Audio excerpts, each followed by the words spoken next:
Assalamualaikum warahmatullahi wabarakatuh. Selamat bergabung kembali di channel Apa Saja. Dan pada kesempatan ini kita akan membahas masalah pernikahan. Indahnya membangun mahligai rumah tangga. Namun sebelum melanjutkan, silakan untuk subscribe dulu, dan jika Anda menyukai video ini silakan untuk mengklik tombol like-nya. Terima kasih. Baik, pada kesempatan ini sebagaimana tadi disampaikan, kita akan membahas mengenai indahnya membangun mahligai rumah tangga, yaitu pernikahan. Pada prinsipnya pernikahan ini adalah mempersatukan dua insan manusia yang berlainan jenis dalam ikatan yang sah. Namun sebelum kita berlanjut, ada baiknya dulu kita mengetahui dulu apa yang dimaksud dengan pernikahan. Menurut bahasa, nikah itu artinya mengumpulkan, menggabungkan, atau menjodohkan. Dalam Kamus Besar Bahasa Indonesia dikatakan, nikah diartikan sebagai perjanjian antara laki-laki dan perempuan untuk bersuami istri dengan resmi atau pernikahan. Sementara menurut syariah, nikah itu berarti akad yang menghalalkan pergaulan laki-laki dengan perempuan yang bukan mahramnya, yang menimbulkan hak dan kewajiban masing-masing.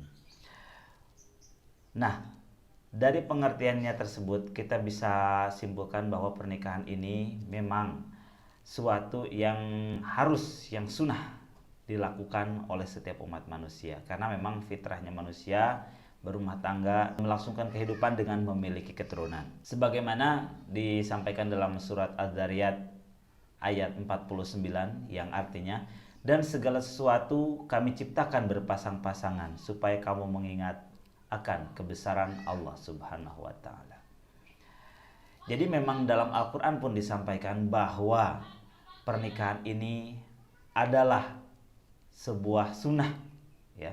Sunnahnya manusia memang menikah, seperti itu. Maka tidaklah salah ketika Rasulullah menyampaikan an-nikahu sunnati faman raghiba an sunnati falaisa minni. Nikah adalah sunnahku, dan barang siapa yang tidak menyukai sunnahku maka dia bukan dari barisanku. Itu bisa disimpulkan bahwa Rasulullah SAW memperhatikan keberlangsungan hidup pemeluknya, karena semua umat manusia pasti ingin melangsungkan kehidupannya. Melangsungkan kehidupan di sini tentu kita ingin memiliki keturunan, yang mana keturunan kita tersebut akan melangsungkan keluarga kita. Seperti itu. Lantas banyak sekali yang berpikiran bahwa saya belum sanggup menikah karena saya belum memiliki uang yang banyak, harta yang banyak, saya belum memiliki segala suatu rumah, mobil, dan lain sebagainya. Ya. Untuk ini disampaikan oleh Allah dalam Al-Quran surah An-Nahl ayat 72 yang berbunyi, A'udzu billahi minasy syaithanir rajim. Bismillahirrahmanirrahim.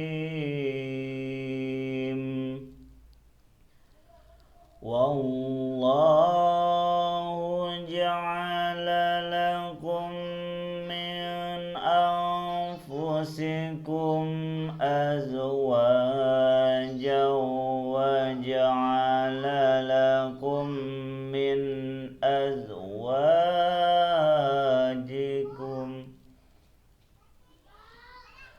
وَجَعَلَ لَكُم مِّنْ أَزْوَاجِكُم بَنِينَ وَحَفَدَةً وَرَزَقَكُم مِّنَ الطَّيِّبَاتِ أَفَبِالْبَاطِلِ يُؤْمِنُونَ وَبِنِعْمَةِ اللَّهِ هُمْ يَكْفُرُونَ. Shadaqallahul azim. Yang artinya, dan Allah menjadikan bagimu pasangan suami atau istri dari jenis kamu sendiri, dan menjadikan anak dan cucu bagimu dari pasanganmu, serta memberimu rezeki dari yang baik. Mengapa mereka beriman kepada yang batil dan mengingkari nikmat Allah? Nah, ayat tersebut mengingatkan bahwa pernikahan itu untuk yang belum sanggup itu jangan khawatir ya, karena nggak ada biaya, karena dengan pernikahan yang benar dan ikhlas Allah Subhanahu wa taala akan melapangkan rezeki. Karena banyak sekali kalau di kita ya, pernikahan itu harus menghabiskan jutaan, puluhan juta, bahkan ratusan juta mungkin ya untuk high class gitu. Yang padahal buat mereka-mereka yang belum memiliki biaya tidak perlu khawatir. Pernikahan itu tak harus mewah, pernikahan itu tak harus megah. Pernikahan cukup dengan memenuhi syarat dan rukunnya saja. Namun memang tidak dikatakan salah 100% juga, karena banyak sekali ya ketika pernikahan yang kurang megah ya diomongin tetangga, pernikahan terlalu megah diomongin juga ya. Ini sebuah apa yang namanya yang sudah menjamur di kalangan masyarakat ya, ketika pernikahan selalu menjadi sorotan seperti itu ya. Nah, namun di ayat tersebut di dalam surah An-Nahl ayat 72 itu dikatakan bahwa memang tidak perlu khawatir gitu ya. Tidak perlu khawatir ketika seseorang ingin berniat baik melangsungkan pernikahan, tidak perlu khawatir akan masalah biaya. Islam itu sudah memudahkan segalanya. Urusan pernikahan tidak memiliki rezeki, tidak memiliki harta yang banyak untuk menggelar pesta ya. Itu tidak perlu dilakukan demikian. Sejatinya pernikahan ini ada syarat rukun yang harus dipenuhi, itu saja jika memang menjadi beban seperti itu. Nah, di ayat yang lain dikatakan, dan kawinkanlah orang-orang yang sendirian di antara kamu dan orang-orang yang layak berkawin dari hamba-hamba sahayamu yang laki-laki dan hamba-hamba sahayamu yang perempuan. Jika mereka miskin, Allah Subhanahu wa taala akan memampukan mereka dengan karunia-Nya. Dan Allah Subhanahu wa taala maha luas pemberiannya lagi maha mengetahui. Quran surat An-Nur ayat 32. Nah, jadi untuk para orang tua yang memiliki anaknya sudah usia menikah dan memang si anak tersebut sudah memiliki ketertarikan terhadap lawan jenisnya, sudah tentu yang disukainya siapa, itu segera nikahkan. Ya, jangan pernah takut tidak memiliki apa-apa. Ya, karena Allah pasti melapangkan rezeki. Ada pernyataan ya yang mengatakan tenanglah gitu ya, ini pembelaan dari para jombloan jomblowati gitu ya. Jodoh itu di tangan Tuhan, nanti udah waktunya saya pasti nikah gitu ya. Jodoh itu akan selamanya di tangan Tuhan kalau kita tidak menjemputnya gitu ya. Harus kita jemput gitu ya. Ketika sudah mencapai usia pernikahan gitu ya. Terus memang kalau zaman sekarang harus direncanakan secara matang, namun tidak jadi halangan ketika seorang belum memiliki apa-apa, terus seorang ingin menikah, calonnya sudah ada, ya kan? Keluarga masing-masing sudah saling mengetahui, segera langsung pernikahan, tidak perlu megah-megahan, tidak perlu, gitu ya. Yang penting sah, gitu ya kan? Kayak judul film ya. Baik, Rasulullah pun menganjurkan pernikahan sebagaimana tadi disampaikan ya, anikau sunati faman rogiba an sunnati falaisa minni. Pernikahan adalah sunahku dan barang siapa yang membenci sunahku bukan dari bagianku atau barisanku. Nah, selanjutnya, lantas tujuan pernikahan itu apa sih? Gitu. Nah, ya kan semua ingin tahu gitu kan. Tujuan pernikahan ini apa gitu. Tujuan pernikahan itu yang pertama adalah memenuhi tuntutan naluri manusia yang asasi. Ya. Apa sih? Ya, hasrat seksual Ya, itu tidak bisa dipungkiri gitu ya. Bahwa pernikahan ini salah satunya adalah untuk memenuhi hasrat seksual. Yang pertama. Dan ini juga berdasarkan salah satu hadis dikatakan An Abi Hurairah radhiyallahu anhu anin Nabi sallallahu alaihi wasallam qala tunkihul mar'atu li arba'in limaliha wali hasabiha wali jamaliha wali diniha fazfar bizati dini taribat yadaka, yang artinya dari Abu Hurairah radhiyallahu anhu dari Nabi sallallahu alaihi wasallam, beliau bersabda, nikahi wanita karena 4 hal. Karena hartanya, kedudukannya, kecantikannya, dan karena agama. Nikahilah wanita karena agamanya, maka kamu tidak akan celaka. Hadis riwayat Bukhari dan Muslim.